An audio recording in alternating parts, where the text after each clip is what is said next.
예배는 우리를 하나님의 생명 가운데 거하게 하는 중요한 은혜의 수단이요, 은혜의 방편입니다. 이것은 어떤 허상이 아니라 아주 중요하고 실제적인 것입니다. 우리가 예배당에 회집에서 예배 드릴 때, 혹은 가정에서 가족과 함께 예배 드릴 때, 혹은 자기가 머무는 처소에서 홀로 예배를 드릴 때에도 하나님은 우리에게 큰 은혜를 주십니다. 어떤 은혜를 주십니까? 첫째로 악한 것이 떠나가게 하십니다.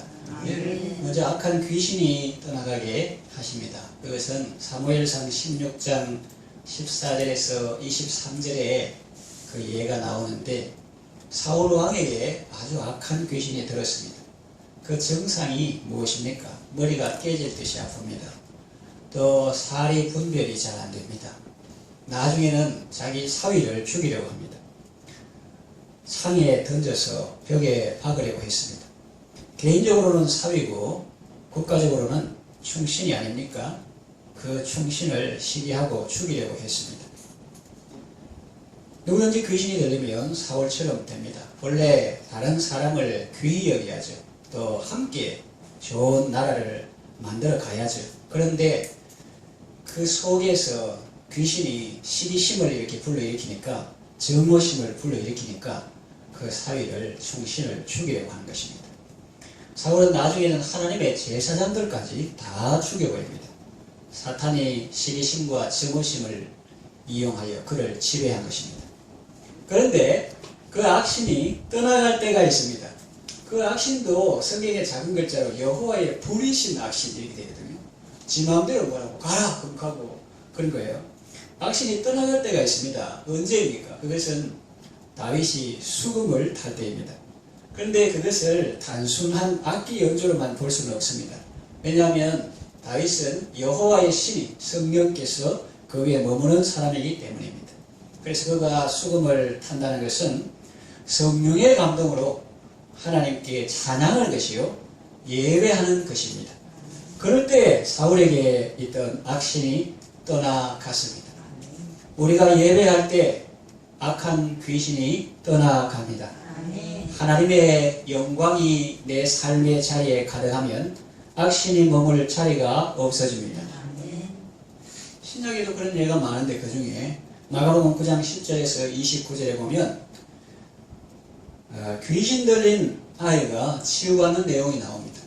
그런데 그 귀신은 보통 귀신이 아니고 좀 계급중으로 말하면 아주 악한 귀신인데, 그 아이가 귀신이 들려가지고 그 귀신이 그 아이로 하여금 듣지 못하게 하니까, 정보가 없으니까 막 답답하겠죠. 그리고 말을 못하니까, 소통이 안 되니까 귀신 시키는 대로 다 하고 사람하고 소통이 안 되니까 얼마나 불편하겠어요. 그래서 귀신이 하는 짓은 도적이 온 것은 도적질하고 죽이고 멸망시키는 것뿐이야 했는데, 이 아를 죽이려고 불에도 막 던지고 물에도 막 던지고 그렇게 했습니다.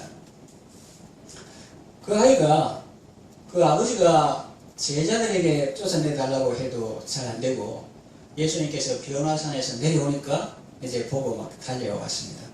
그 아이가 예수님 앞에 있을 때 예수님이 귀신에게 명했습니다. 악하고 더러운 귀신아, 내가 네게 명하노니 그 아이에게서 나오고 다시는 들어가지 말라. 그렇게 말씀하시니까 귀신이 큰 소리를 지르며 그 아이에게서 나갔습니다. 우리가 귀신 들린 사람이든지 병든 사람이든지 누구든지 예배의 자리에 나오면 주님께서 말씀하십니다. 주님의 말씀에는 능력이 있습니다. 귀신은 비명을 지르며 나갈 수밖에 없는 것입니다. 악하고 더러운 귀신아 이렇게 말 안 해도, 사랑의 말씀, 능력의 말씀, 용서의 말씀, 축복의 말씀 이런 거 해도, 그 빛 있는데 어둠이 나오면 어둠은 자동적으로 물러가게 되는 것입니다. 물러간다기보다도 빛 있는데 어둠은 오지 못하게 되는 것입니다. 여러분의 배우자나 자녀에게 악한 귀신이 들었습니까?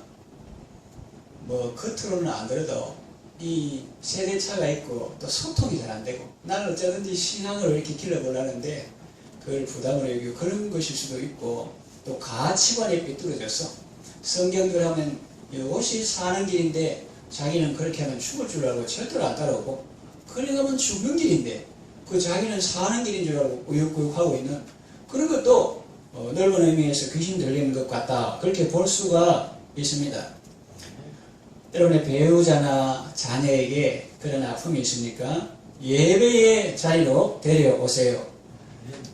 교회 데리고 오는 것도 중요하지만 상황이 여의치 않으면 무엇보다 자신이 예배의 삶을 사십시오. 여러분의 삶의 자리를 예배의 자리로 만드십시오. 예배할 때 다른 사람 속에 있는 악신뿐만 아니라 내 속에 있는 악한 것도 다 떠나갑니다. 염려, 걱정, 근심, 불안, 두려움, 공포 뭐 다 떠나갑니다. 사람을 괴롭게 하고 가치 판단을 흐리게 하는 것들이 다 떠나가고 영혼이 자유를 얻게 됩니다. 비답표현의 어둠이 물러가는 것입니다. 분노가 가라앉고 우울한 마음이 사라지고 기분이 상쾌해집니다. 예배가 얼마나 좋은 것인가는 사람의 가치로는 다 평가할 수 없습니다. 예배는 하나님이 인생에게 주신 복입니다. 하나님을 가까이 하는 것이 우리에게 복입니다. 나는 주일 예배, 오전, 오후, 수요, 밤 예배, 금요밤 기도에 다 드린다고 대단하게 생각하지 마십시오. 여러분이 대단한 것이 아니라 하나님이 위대하신 것입니다. 하나님은 우리가 나올 때마다 복을 주십니다. 사람은 자주 오면 더 이상 줄 것이 없을 수도 있는데 어제는 주고 오늘은 주고 했는데 자꾸 오면 더 이상 줄 것이 없을 수도 있는데 하나님의 창고는 크고 풍성해서 우리가 주님 앞에 나올 때마다 우리에게 필요하고 합당한 복을 주십니다. 정말 신기하고 놀랍고 감사한 일입니다. 예배 시간을 소중히 여기십시오. 그리고 예배의 삶을 사십시오. 빛 되신 하나님의 빛 가운데 거하십시오. 하나님의 영광 가운데 살아가십시오. 예배를 통하여 언제나 밝고 건강하고 복된 삶을 살아가시기를 바랍니다. 명심해야 할 것이 있습니다. 예배의 자리에 올 때에 귀신은 긴장하고 발악합니다. 그 하나님이 사랑하는 영혼, 그 예수님이 사랑하는 그 영혼은 극히 깊은 데서 주님을 환영하고 좋아하지만 그러나 그 영혼을 장악하고 있는 귀신은 이제 자기 추구타고 절대로 그 앞에 가기를 원치 않고 부담스러워하고 그 사람을 하여금 못 가게 하고 긴장하고 발악하고 그렇게 하는 것이 방금 인용했던 마가복음 9장 14절 29절 그 말 못하고 귀먹은 아이가 치유받은 그 내용 속에 경과를 보면 나와 있습니다. 귀신 들린 아들을 둔 아버지가 예수님께 그 아들을 데리고 올 때 어떤 일이 일어났습니까? 귀신이 그 아이로 하여금 나 가지도 않았는데 벌써 가려고 하니까 경련을 일으키고 발을 떨게 하고 파랗게 들고 거품을 물고 쓰러져서 팔이 해져갑니다. 다른 사람이 볼 때 죽었다 할 정도로 곧 죽을 것 같았습니다. 그 아이 속에 있는 귀신이 예수님을 보고 긴장하고 두려워하며 그 아이를 구원받지 못하게 하려고 발악을 하는 것입니다. 우리가 사람들을 예배 자리로 인도할 때 이런 일이 일어날 수 있습니다. 사탄의 방해 공작이 있을 수 있습니다. 사탄이 자기의 전리품을 빼앗기기 싫어서 백방으로 노력하는 것입니다. 그렇다고 예배 자리에 나오는 것을 포기하면 되겠습니까? 그것은 마귀가 좋아하는 일입니다. 마귀를 무서워하면 안 됩니다.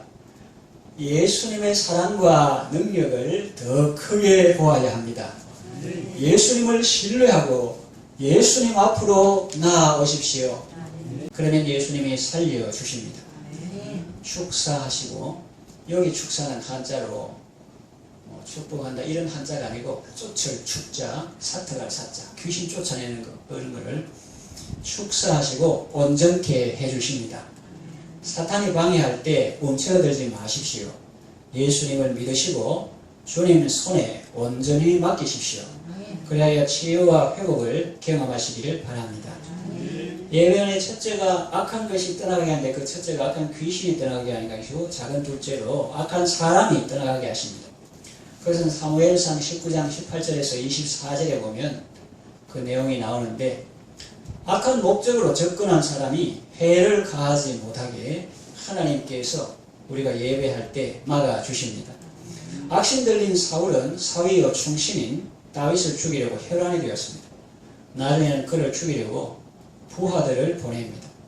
다윗은 사무엘이 있는 라마 나요스로 피했습니다. 사무엘이 인도하는 그 집회에 하나님의 성령이 강하게 역사하셨습니다.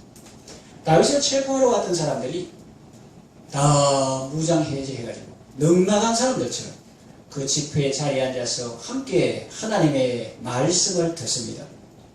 찬양하고 예언합니다. 체포자가 빈손으로 돌아왔습니다. 다시 더 높은 직위의 군인들을 보냈습니다. 위관급 장교, 지금 마음 약해가면 이제 영관급 장교를 보내야 되겠다. 보냈습니다. 그러나 그들도 마찬가지였습니다. 빈손으로 돌아왔습니다. 다시 더 높은 직위의 군인들을 보냅니다. 영관급 제가 안 되니까 이제 장관급을 보내자. 소장, 중장, 대장 이런 사람을 보내자. 그래도 마찬가지였습니다. 빈손으로 돌아왔습니다. 나중에는 사울 자신이 갑니다. 그런데 그도 마찬가지였습니다. 그도 사무엘과 다윗이 있는 그 강력한 성령 집회에 와가지고 무장해제하고 그냥 찬양하고 예언하고 하나님의 말씀을 입에서 막 나오고 그렇게 하는 거예요. 그래서 그날 이스라엘에 새로운 속담이 하나 생겼습니다.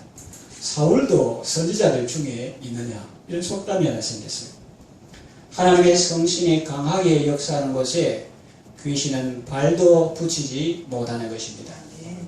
하나님은 예배 가운데 임재하시며 예배를 통하여 그의 자녀들을 강하게 보호하시는 것입니다. 예배의 둘째는 하나님의 임재하심을 체험합니다. 8절에 내가 여호와를 항상 내 앞에 모시며 그가 나의 오른쪽에 계심으로 내가 흔들리지 아니하리로다 했습니다. 또 시편 22편 3절에 이스라엘의 찬송 중에 계시는 주여 주는 거룩하십니다 그랬습니다. 이거를 일본어 성경으로 번역한 곳에 보면 우리가 찬송할 때 하나님은 그 보좌를 우리 가운데 세우신다 그렇게 말했습니다. 우리가 감사하고 찬송하며 하나님을 높이는 중에 우리는 우리 가운데 임재하시며 우리와 함께 하시는 하나님을 체험합니다.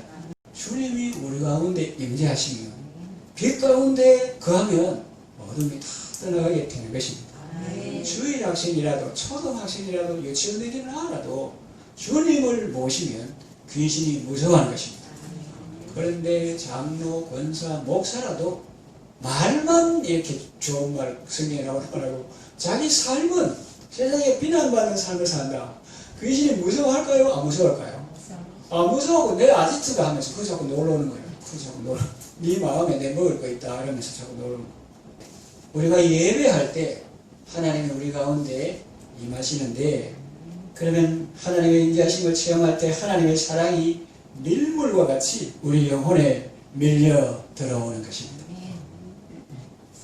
그 사랑의 물결이 영원토록 내 영혼을 덮으소서.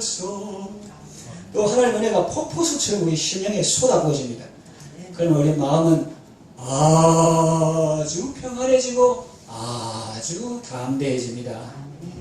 욥은 말했습니다. 내가 주께 대하여 귀로 듣기만 하였더니 이제는 직접 내 눈으로 주를 봅니다. 우리도 예배할 때 그렇게 되는 것입니다. 집에서 예배할 때, 말씀 묵상할 때, 교회 와서 예배할 때, 혼자 교회 와서 기도할 때, 단체로는 좀 금지하고 명령 인수 취하지만 혼자는 얼마든지 교회 와서 기도할 수 있거든요. 그 예배할 때 내가 전에는 귀로 들었었더니 이제 눈으로 직접 보나이다 하는 것은 전에는 목사님 말씀하니까 통해서 듣고 전에는 아무개 카드나 그런 글로 듣는데 이제 내 눈으로 직접 주를 보여옵니다 하는 그런 은혜를 입게 되는 것입니다. 하나님을 만나는 것보다 더 귀한 사건은 없습니다. 하나님과 교제하는 것보다 더 아름답고 귀한 일도 없습니다. 정말 무엇과도 바꿀 수 없고 누구와도 바꿀 수 없는 일입니다. 예배 드리는 것은 이처럼 귀하고 복된 것입니다.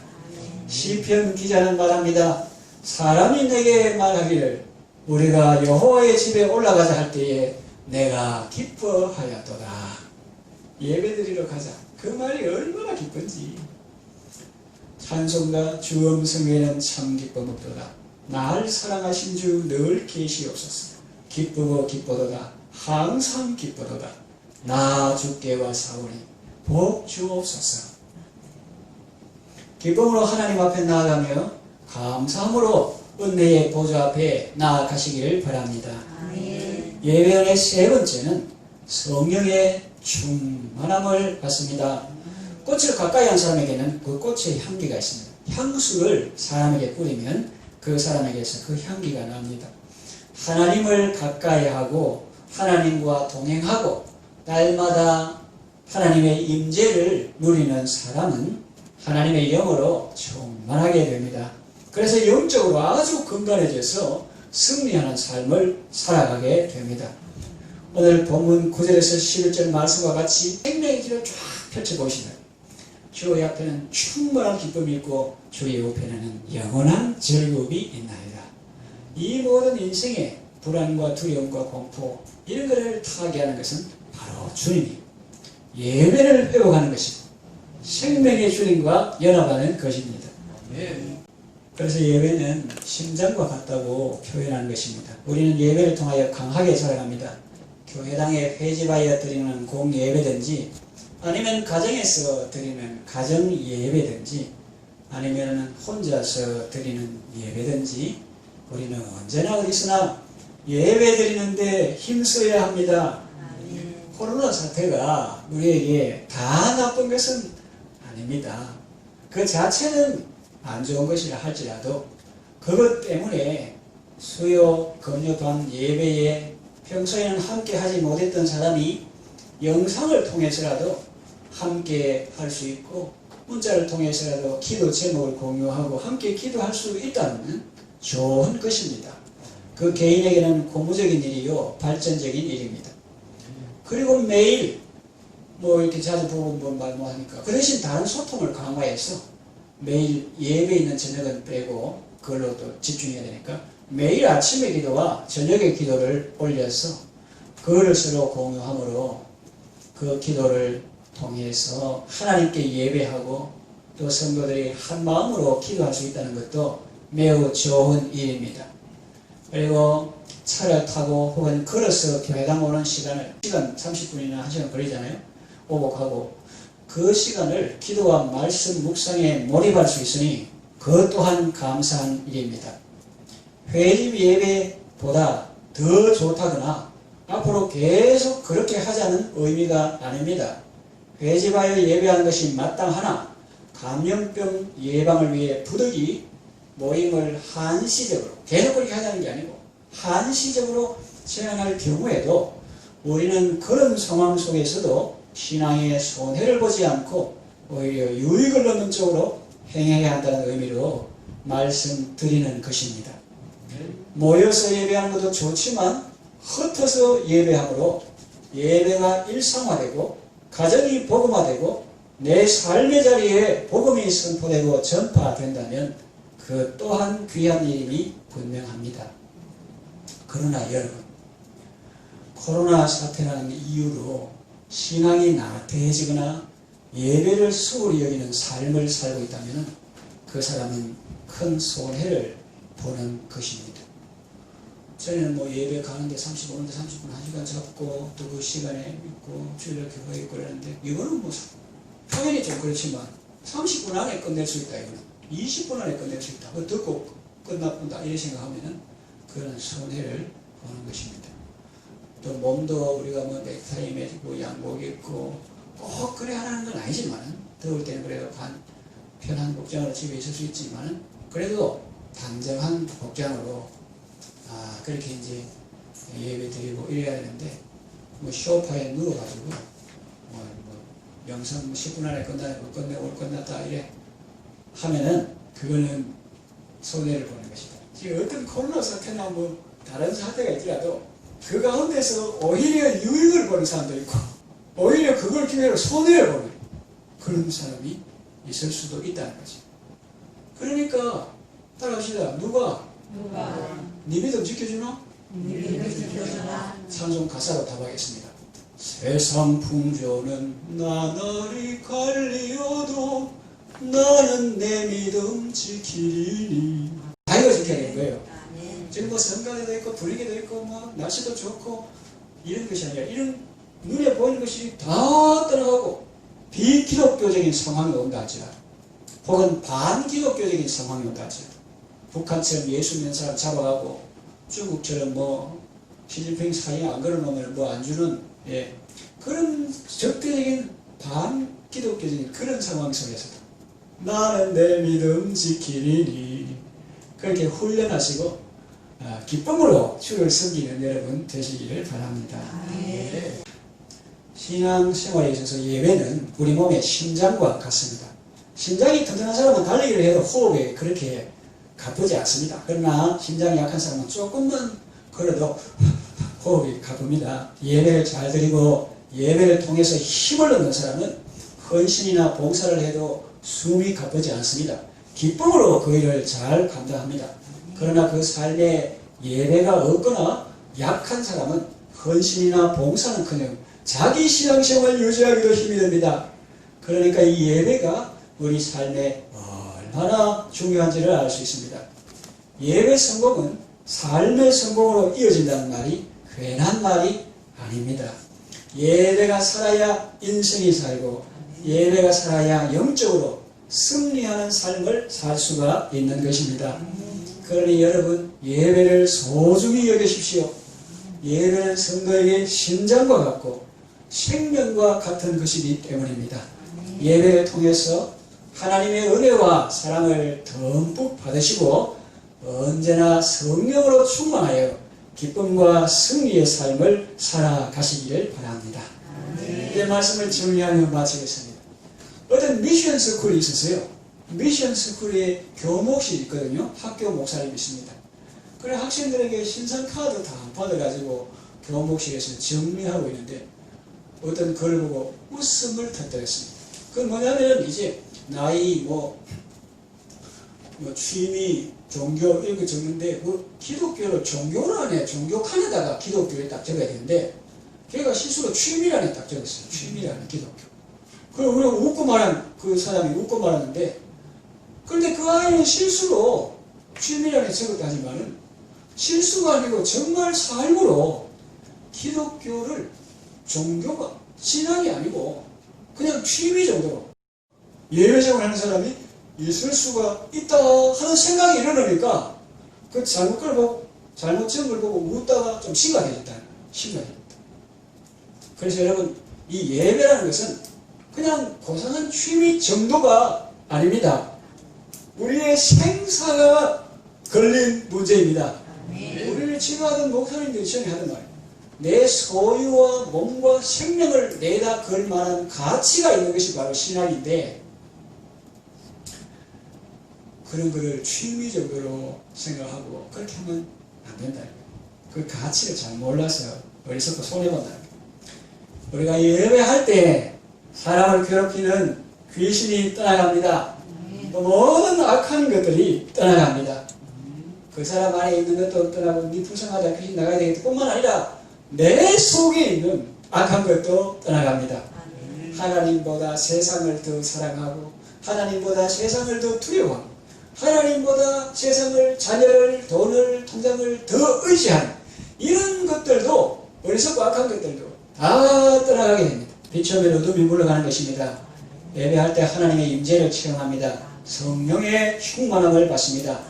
하나님의 생명으로 충만해져서 영과 육이 강건해져서 영적 전쟁에서 승리하게 됩니다. 예배를 통해서 하나님을 영화롭게 하고 자신을 복되게 하는 아름답고 지혜로운 삶을 살아가시기를 바랍니다.